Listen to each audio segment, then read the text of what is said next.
հարցերի փաթեթը, չզեկուցող հարցերի փաթեթի վերաբերյալ առաջարկություններ կան։ Չկան, ովքեր են կողմ չզեկուցող հարցերի փաթեթը հաստատելուն։ Շնորհակալություն։ Հիմա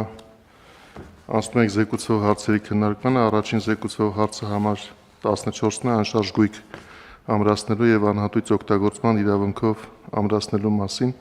Զեկուցող տարածքային կառավարման եւ ենթակառուցվածքների նախարար Դավիթ Խուդասյան, պարոն Խուդասյան, խնդրեմ։ Շնորհակալ եմ, հարգելի փոխվարչապետ, հարգելի գործընկերներ, ձեր քննարկմանն եմ ներկայացնում անշարժ գույք ամրացնելու եւ անհատույց օգտագործման իրավունքով ամրացնելու մասին կառավարության որոշման նախագիծը։ Նախագծով առաջարկում է Հայաստանի Հանրապետության սեփականություն հանդիսացող 13.404.000 դրամ արժեքով 1.5 հեկտար մակերեսով հողամասը ամրացնել շրջակա միջավայրի նախարարությանը եւ անորոշ ժամկետով անհատույց օգտագործման իրավունքով ամրացնել Սևան ազգային պարկ պետական ոչ առևտրային կազմակերպությանը։ Նշված անշարժ գույքը Հայաստանի Հանրապետությանն է վերադարձվել գլխավոր դատախազության հայցի հիման վրա Գեղարքունիքի մարզի առաջին ատյանի ընդհանուր իրավասության դատարանի կողմից կայացված դատական ակտով, որով անվավեր է ճանաչվել Սևան ազգային պարկ կազմակերպության տնօրեն Գագիկ Մարտիրոսյանի եւ Կարեն արտադրական կոոպերատիվի նախագահ Ռուբեն Ղարիբյանի միջև կնքված պայմանագիրն ու դրա հիման վրա կատարված սեփականության իրավունքի պետական գրանցումը։ Գույքի նկատմամբ արդեն իսկ գրանցված է Հայաստանի Հանրապետության սեփականությունը։ Այսքանը։ Շնորհակալություն, պարոն Խուդասյան, հարգելի գործընկերներ, գիտենք, որ այս հարցում էական աշխատանք է կատարում նաև դատախազությունը եւ Տիկին Վարդապետյան, եթե լրացնելու բան ունեք հարցի կապակցությամբ, խնդրեմ։ Շնորհակալություն, հարգելի պարոն փոխվարչապետ, նախ թույլ տվեք շնորհավորել ձեր ծննդյան տարեդարձը եւ մեր ամենաջերմ մաղթանքները հղել ձեզ, մաղթելով ձեզ մասնագիտական նորանոր մարտահրավերներ, համբերություն եւ առողջություն ի նպաստ այն ծառայության, որ դուք իրականացնում եք հանուն Հայաստանի Հանրապետության եւ ձեր թույլտվությամբ կարճ կներկայացնեմ այս հարցի վերաբերյալ դատախազության կողմից կատարված աշխատանքը եւ գիտեմ, որ նաեւ ձեր գլխավորությամբ Սևան ազգային պարկի հետ կապված որոշակի աշխատանքներ են իրականացվում, որին մասնակցում է նաեւ գլխավոր դատախազությունը, կցանկանամ ներկայացնել, թե մինչ այս պահը ինչ աշխատանքներ են իրականացված, կարծում եմ դրանք օգտակար կլինեն նաեւ հետնությամբ ինչ է պարզվել 2009 թվականի մարտի 18-ին տրված անշարժ գույքի սեփականության օգտագործման իրավունքի գրանցման վկայականի համաձայն Գեղարքունիքի մարզի Սևան Գավառ ավտոճանապարհի 12-րդ կիլոմետրի թիվ 3 հասցեում գտնվող 1.5 հեկտար բնապահպանական նշանակության հողամասից բացի իրավունքների պետական գրանցման միասնական մատյանում գրանցված է նաև արտադրական կոոպերատիվի կառուցապատման իրավունքը։ Բացի այդ, կառավարությանն առընթեր գույքագրման վարչության Սևան տեղամասի կողմից տրամադրված սեփականության վկայագրի համաձայն Ծովազարդ գյուղի հյուսիսարևելյան հատվածում Սևան Գավառ ավտոճանապարհի աջ կողմում գտնվող 1.5 հեկտար մակերեսով հողամասը, այդ թվում շինությունները, Գեղարքունիքի մարզպետի 97 թվականի նոյեմբերի 14-ի որոշման հիման վրա գրանցման գրքում գրանցվել են արտադրական կոոպերատիվի անվամբ։ Վերոգրյալի հիման վրա դատարանը փաստել է, որ Հայաստանի Հանրապետության իդեմս Սևան ազգային պարկ պողակի տնօրենի եւ արտադրական կոոպերատիվի նախագահի միջև 2008 թվականի դեկտեմբերի 30-ին կնքված եւ 2009 թվականի մարտի 11-ին նոտարի կողմից վավերացված պայմանագրով արտադրական կոոպերատիվին կառուցապատման իրավունքով տրամադրվել է արդեն իսկ կառուցապատված հողամաս։ Պարոն փոխվարչապետ, այս խնդիրը համատարած է ազգային պարկի ամբողջ տարածքում, արդեն իսկ կառուցապատված հողամասերի պարագայում թաքցվում է կառուցապատման փաստը եւ տրամադրվում է վարձակալական իրավունքով հողամաս։ Ապօրինի գույքով անցնող գույքերի մի ստվար զանգված ուղղակի իրականության մեջ գոյություն ունեն, փաստաթղթերում գոյություն չունեն։ 2025 թվականի հուլիսի 2-ին վճիռը մտել է օրինական ուժի մեջ, 2025 թվականի օգոստոսի 29-ին Գեղարքունիքի մարզի համայնք Գավառ գյուղ Ծովազարդ հասցեի 1.5 հեկտար մակերեսով 13.404.000 դրամ կադաստրային արժեքով հողամասի, ինչպես նաև 162 քառակուսի մետր շենքշինության նկատմամբ գրանցվել է Հայաստանի Հանրապետության սեփականության իրավունքը։ Եվ ձեր թույլտվությամբ կարճ ներկայացնեմ նաև այն աշխատանքները, որ այս պահին իրականացվում են, մի մաս ընթացքի մեջ է, մի մասը դատարանում, մի մաս արդեն ավարտվել է։ 2025 թվականի ընթացքում շրջակա միջավայրի նախարարությանը եւ Սևան ազգային պարկ ՊՕԱԿ-ին գլխավոր դատախազության պետական շահերի պաշտպանության վարչության եւ Գեղարքունիքի մարզի դատախազության կողմից հասցեագրվել են մի շարք միջնորդագրեր։ Միջնորդագրերից բացի կատարված ուսումնասիրության արդյունքում հանցագործության մասին հաղորդումներ են ուղարկվել նախաքննական երկու մարմիններին, նախաձեռնված են եւ քննվում են քրեական վարույթներ։ Ձեր թույլտվությամբ համառոտ ներկայացնեմ, որպեսզի նաեւ խնդիրը պարզ լինի։ Առաջին միջնորդագրով գլխավոր դատախազության պետական շահերի պաշտպանության վարչության կողմից կատարված ուսումնասիրության արդյունքում պարզվել է, որ Սևան ազգային պարկ ՊՕԱԿ-ի եւ իրավաբանական անձի միջև 2007 թվականին կնքվել է պետական սեփականություն հանդիսացող հողամասի կառուցապատման իրավունքով տրամադրման պայմանագիր, որով Դրախտիկ գյուղից 5 կիլոմետր դեպի արևմուտք գտնվող 40900 քառակուսի մակերեսով հողամասը կրկին կառուցապատման իրավունքով տրամադրվել է իրավաբանական անձին։ Իրավաբանական անձի եւ ֆիզիկական անձի միջև 2008 թվականին կնքվել է կառուցապատման իրավունքի վաճառքի պայմանագիր, որով հողամասից 0.74 հեկտար հողամասի կառուցապատման իրավունքը իրավաբանական անձը վաճառել է ֆիզիկական անձի, ինչի հիման վրա կատարվել է իրավունքի պետական գրանցում։ Գեղարքունիքի մարզպետի կողմից 2010 թվականին տրվել է ճարտարապետահատակագծային առաջադրանք վերոնշյալ 0.74 հեկտար հողամասի կառուցապատման համար։ Մեր ուսումնասիրությամբ պարզվել է, որ Գեղարքունիքի մարզպետի կողմից 2010 թվականին առաջադրանքը տրամադրելու պահին նշված հողամասում արդեն իսկ ինքնակամ կառուցված է եղել 382.5 քառակուսի մետր մակերեսով շինություն, բացի այդ կադաստրային գործում 2011 թվականին բացակայել են շինությունների գրանցման համար հիմք հանդիսացող շինարարական թույլտվության շինարարության ավարտական ակտի վերաբերյալ տվյալները։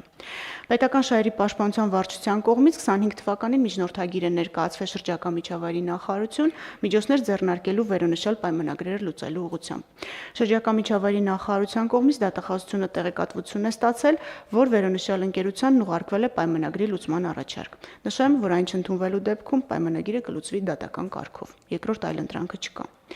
Համանման կերպով Գեղարքունիքի մարզի դատախազության կողմից պետական շահերի պաշտպանության լիազորության շրջանակում կատարված ուսումնասիրության արդյունքում պարզվել է, որ Սևան ազգային պարկ ՊՕԱԿ-ի եւ ֆիզիկական անձի միջև 2021 թվականին կնքվել է 1 հեկտար մակերեսով 68.343.000 դրամ շուկայականին մոտարկված կադաստրային արժեքով գույքի վարձակալության պայմանագիր։ Ուսումնասիրության արդյունքում պարզվել է, որ մրցույթը կազմակերպվել է 2004 թվականին, սակայն հաղթողի հետ պայմանագիրը կնքվել է 17 տարի հետո 2021 թվականին։ Հայտնաբերված խախտման հիման վրա Գեղարքունիքի մարզի դատախազի առաջարկով 25 թվականի դեկտեմբերի 4-ին վարձակալության իրավունքի վկայականը ճանաչվել է ուժը կորցրած։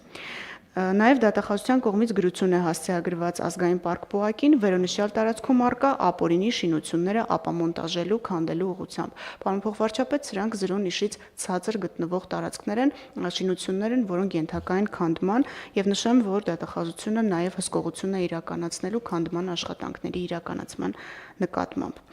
Երրորդ միջնորդագիրը կրկին Գեղարքունիքի մարզի դատախազության կողմից է ներկայացված կրկին պետական շահերի պաշտպանության լիազորության շրջանակում պարզվել է, որ նույն ՊՕԱԿ-ի եւ ֆիզիկական անձի միջև 2006 թվականին կնքվել է պայմանագիր, որը վերաբերում է Սևանի թերակղզու տարածքում գտնվող 600 քառակուսի մետր մակերեսով հողամասի կառուցապատման իրավունքի տրամադրմանը։ Կրկին նույն խախտումներն են արձանագրվել ուսումնասիրությամբ, կրկին կառուցապատման իրավունք կամ հողամասի վարձակալություն առանց արձանագրելու ինքնակամ շինությունը։ Կրկին դատախազությունը գրություն է հասցեագրել Սևան ազգային պարկ ՊՕԱԿ-ին, առաջարկելով լուծել պայմանագիրը։ Միաժամանակ նշեմ, որ հանցագործության մասին հաղորդում է ուղարկվել եւ քննվում է քննչական կոմիտեում, դեռևս պատասխան չենք ստացել ՊՕԱԿ-ից, որովհետեւ բոլորովին վերջերս ենք ուղարկել։ Եվ չորրորդ, կարծում եմ, շատերի համար անընդհատ Սևանի ափով անցնելիս հայտնի մի շինությանն է վերաբերում, ոչ միայն շինության, այլև մի ամբողջական համալիրի։ Այս միջնորդագիրն ուղարկվել է պետական շահերի պաշտպանության վարչության կողմից։ Ուսումնասիրության արդյունքում պարզել ենք, որ ՊՕԱԿ-ի եւ իրավաբանական անձի միջև 2002 թվականի դեկտեմբերի 2-ին կնքվել է 2.8 հեկտար մակերեսով հողամասի վարձակալության պայմանագիր, մենք առաջարկում ենք այդ պայմանագիրը լուծել եւ հողամասի վրա ամրակայված գույքերը օտարել Սևան ազգային պարկ պոակին ու վարձակալի կողմից հողամասն ազատելու ուղղությամբ մենք խնդրել ենք միջոցներ ձեռնարկել։ Այստեղ որոշակի իրավական հարցեր կան, որ դեռ կքննարկենք կադաստրի հետ, եթե գործընկերների կողմից չկարողացանք աշխատանքային կարգով համաձայնության գալ, մենք պարտավորեցման հայցով ընդդեմ գործընկերների այս դեպքում ստիպված կլինենք մտնել դատարան, որպեսզի պարտավորեցնենք գործողությունն իրականացնել։ Ուսումնասիրության արդյունքում պարզվել է, որ վարձակալության պայմանագրի որևէ հիմք չկա։ Մասնավորապես մրցույթի արձանագրության վերաբերյալ տվյալները չեն նշվել պայմանագրում, արձանագրությունը առկա չէ ընդհանրապես, ինչը նշանակում է, որ մրցույթ չի եղել։ 2021 թվականի հունվարից մինչև պոակի կողմից ծանուցումն ուղարկելու օրը 25 թվականի սեպտեմբերի 10-ը պոակը չի ստացել առնվազն կադաստրային արժեքի փոփոխության արդյունքում ձևավորված վարձավճարը, որը կազմում է էլի շատ մինիմալ հաշվարկներով շուրջ 35 միլիոն դրամ։ Սևան ազգային պարկ պոակի պաշտոնատար անձին կիրավաբանական անձի հետ կնքված վարձակալության պայմանագիրը սահմանված ժամկետի ավարտից հետո դադարեցնելու եւ հողամասը վարձակալի կողմից ազատելու ուղղությամբ միջոցներ չեն ձեռնարկել։ Գլխավոր դատախազության պետական շահերի պաշտպանության վարչության կողմից միջնորդագիր է ներկայացվել շրջակա միջավայրի նախարարություն, առաջարկելով լուծել վարձակալության պայմանագիրը, ինչպես նաև ամրակայված գույքերը վարձատուին օտարելու ուղղությամբ, այդ մասին 3 ամիս առաջ տեղեկացնելով վարձակալին։ Պայմանագրի կոնկրետ կետով սահմանված հիմքերի առկայության դեպքում վարձակալի կողմից հողամասի վրա ամրակայված գույքը պոակի պահանջով թողնելու կամ վերացնելու միջոցով հողամասը ենթակա է ազատման։ Ի պատասխան մեր միջնորդագրի պոակը նշել է, որ ծանուցում է ուղարկել համապատասխան իրավաբանական անձին, բայց բացի այդ մենք ակնկալում ենք նաև, որ գույքերի հետ կապված եւս իրավական լուծումներ կտրվեն, եթե չտրվեցին, կրկին պարտավորեցման հայցով դատախազությունը կմտնի դատարան։ Նշեմ, որ նույն իրավաբանական անձի հետ փոխկապակցված ֆիզիկական անձի պատկանում է հարևանությամբ գտնվող հանգստյան գոտում հարևանությամբ գտնվող բավական այդպես էլի տեսանելի անշարժ գույքը, եւ այս անշարժ գույքը Հայաստանի Հանրապետությանը վերադարձնելու պահանջով մենք արդեն հայցադիմում ենք ներկայացրել վարչական դատարան։ Կարճ նշեմ, որ պարզել ենք, որ Սևան ազգային պարկի տարածքում գտնվող վերոնշյալ այս ապօրինի շինությունները կառուցվել են առանց օրինական հիմքի, կառուցվել է առանձնատուն, տիրապետվում եւ տնօրինվում է հատկացված հողամասի չափը շուրջ 3 անգամ գերազանցող հողամաս առանց որևէ հիմքի, պարոն փոխվարչապետ, ընդհանուր 9088 քառակուսի մետր զավթած տարածք ունենք միայն այս առանձնատան շրջակայքում։ Ամփոփելով, չչարաշահելով ժամանակը, ասեմ, որ Գեղարքունիքի մարզի դատախազությունում պետական շահերի պաշտպանության հայց հարուցելու լիազորության շրջանակում կատարված ուսումնասիրության հիման վրա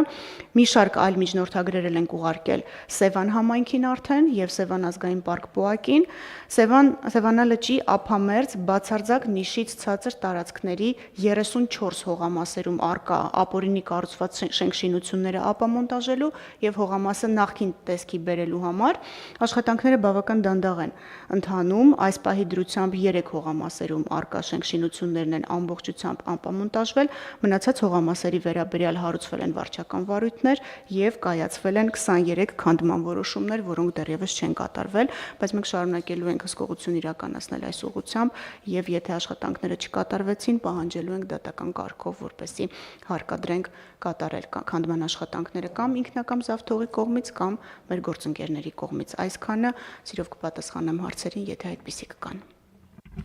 Շնորհակալություն տիկին Վարդապետյան, նախ շնորհավորանքի խոսքերի համար, ապա նաև մանրամասն պարզաբանումների։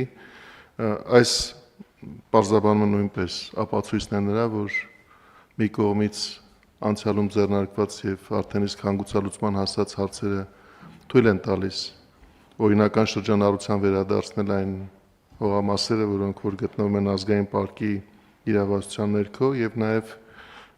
վկայություն են նրա, որ բազմաթիվ զուգահեռաբար ընթացող process-ներ կան, որոնք որ շուտով իրենց տեսանելի արդյունքները կբերեն։ Պարոն Թորոսյան, խնդրեմ։ Շնորհակալություն, պարոն փոխվարչապետ, տիկին Վարդապետյան, եթե հնարավոր է կարող եք մեզ եւ հանրությանն էլ տեղեկացնել այդ ֆիզիկական անձանց անունները, որոնց հետ փոխկապակցված են այդ իրավաբանական անձին, որտեղ կարծում եմ, որ դա պակաս կարեւոր չէ, թեև միգուցե մենք գուշակում ենք դա որ գույքերին է վերաբերում, բայց կարծում եմ ճիշտ կլինի, որ նաեւ հնչեցնենք մեր այսպես չակերտներով ասած հերոսների անունները։ Շնորհակալություն։ Խնդրեմ տիկին Վարդապետյան։ Գույքերը պատկանում են նախկին եւ ներկա պաշտոնատար անձանց, բարձրաստիճան պաշտոնատար անձանց։ Բնականաբար հայտնի գույքեր են, մեկը Հարսնակարն է, մեկը Վլադիմիր Գասպարյանին նախկին փոխոստիկանապետին պատկանող առանձնատունն է, մի մասը 0-ից ցածր է, մի մասը չէ։ Գույքերից մեկը Նորայր Փանոսյանինն է պատկանում, իհարկե այս բոլոր գործարքները չեն կնքվել ուղիղ պաշտոնատար անձանց հետ, հիմնականում կնքվել են մայրերի, զոքանչների կամ իրենց հետ փոխկապակցված իրավաբանական անձանց հետ, այսինքն անձինք որպես իրական շահառուներ են տեսանելի։ Առանձնատունը, որի մասին նշեցի, եւս պատկանում է Ռուբեն Հայրապետյանին, մի գույք կա, որը պատկանում է Սասուն Միքայելյանին, մի գույք եւս, որը պատկանում է իրավաբանական անձին, այդ մասին ուղղակի փոքրեր գույքը 450 քառակուսի մետրի մասին է խոսքը, պատկանում է իրավաբանական անձին, որը նման բարձրաստիճան պաշտոնատար անձ չի, միջին ուղղակի պաշտոնատար անձ է։ Ու այս աշխատանքները հիմնականում վերաբերում են պարոն Թորոսյանի նախկին եւ ներկա պաշտոնատար անձանց։